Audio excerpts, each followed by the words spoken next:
सारा एक खूबसूरत मगर यतीम लड़की थी जो अपनी जालिम ममानी के साथ रहती थी। उसके माँ बाप का साया बचपन में ही उसके सिर से उठ गया था और अब वो ममानी के हाथ में थी। जुल्म और सितम सहने पर मजबूर थी। ममानी उसे खेतों में काम करने के लिए भेज देती, जहां वो दिन भर धूप में जलती और शाम को थक हार कर लौटती। उस खेत में एक कदीम दरख्त था जो सारा को बहुत पसंद था। जब वो थक जाती तो इसी दरख्त के नीचे बैठकर सुकून महसूस करती।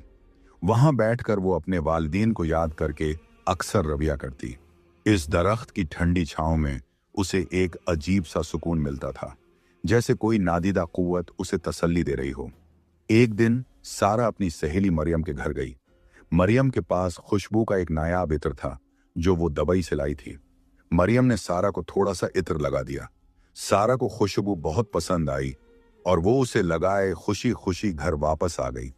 दोपहर के वक्त जब सारा खेतों में काम के लिए गई तो हवा में इत्र की खुशबू फैलने लगी, मगर उसे इल्म न था कि इस खुशबू ने किसी और को भी अपनी तरफ माइल कर लिया था। वो एक ताकतूर जिन था जो सदियों से उस इलाके में रह रहा था। उसने जैसे ही ये खुशबू सौंघी, वो फौरन उसकी तरफ हुखंच आया। जिन एक सिहर अंगेज शख्सियत का मालिक था। उसकी आंखें नीली और चेहरा दलक्ष था। वो आम जिनों से मुख्तलिफ था। उसके दिल में मोहब्बत का जज्बा भी था। वो है सारा को देखते ही उसकी मासूमियत पर फदा हो गया। अगले दिन सारा बीमार थी, मगर ममानी ने उसे जबरदस्ती खेतों में काम के लिए भेज दिया। कमजोरी की हालत में वो दरख्त के नीचे जा बैठी, मगर अचानक उसकी आंखों के आगे अंधेरा छा गया और वो बेहोश हो गई। जिन ने मौके गनीमत जाना और फौरन सारा को अपनी बाहों में उठा लिया। वो उसे अपने खफिया ठिकाने पर ले गया, जो एक शानदार मगर प्रासरार जगह थी। वहां उसने सारा की तीमारदारी की, उसके माथे पर ठंडे पानी की पट्टियां रखें और नायाब जड़ी बूटियों से इलाज किया। कुछ ही देर में सारा को इफाका महसूस होने लगा। उसने आंखें खोलें तो खुद को एक अनजान जगह पर पाया। उसके सामने एक लंबा वजीह शख्स खड़ा था जो किसी इंसान से ज्यादा हुसैन लग रहा था। जिन ने नरमी से कहा, घबराओ मत, मैंने तुम्हें बचाया है।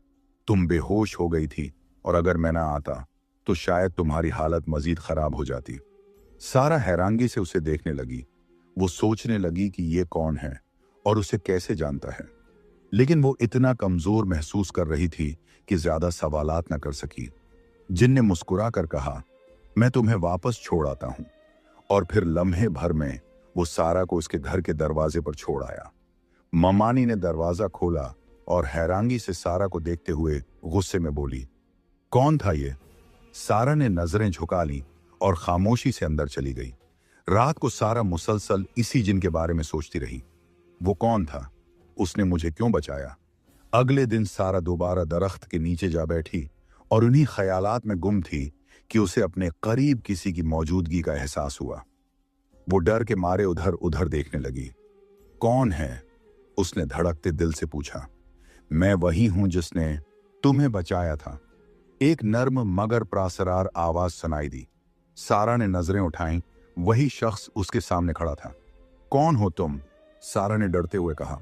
जिन ने मुस्कुराकर जवाब दिया, मैं एक जिन हूं और तुम्हारी खुशबू ने मुझे तुम्हारी तरफ माइल कर दिया था।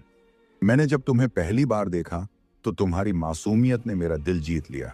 पहले तो सारा खौफजदा थी, मगर आहिस्ता आहिस्ता उनकी मुलाकातें बढ़ने लगी। जिन ने सारा को अपनी दुनिया के बारे में बताया और वो कैसे एक ताकतूर मगर मोहब्बत करने वाला जिन है। सारा भी उससे मानूस होने लगी। उसे उसके साथ सुकून महसूस होता। पहली बार किसी ने उसकी फिक्र की थी।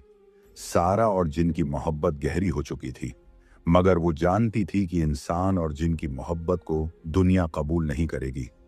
एक दिन जिन ने सारा से कहा, अगर तुम चाहो तो मैं अपनी दुनिया छोड़कर तुम्हारे साथ रह सकता हूं, लेकिन उसके लिए तुम्हें भी अपनी जिंदगी बदलनी होगी। एक दिन सारा खेतों में काम कर रही थी जब ममानी ने अचानक उसको किसी से बातें करते हुए देख लिया। ममानी ने सारा को फासले से तेज निगाहों से देखा, मगर जिन उसके सामने नहीं था, क्योंकि वो छुपकर दरख्त के नीचे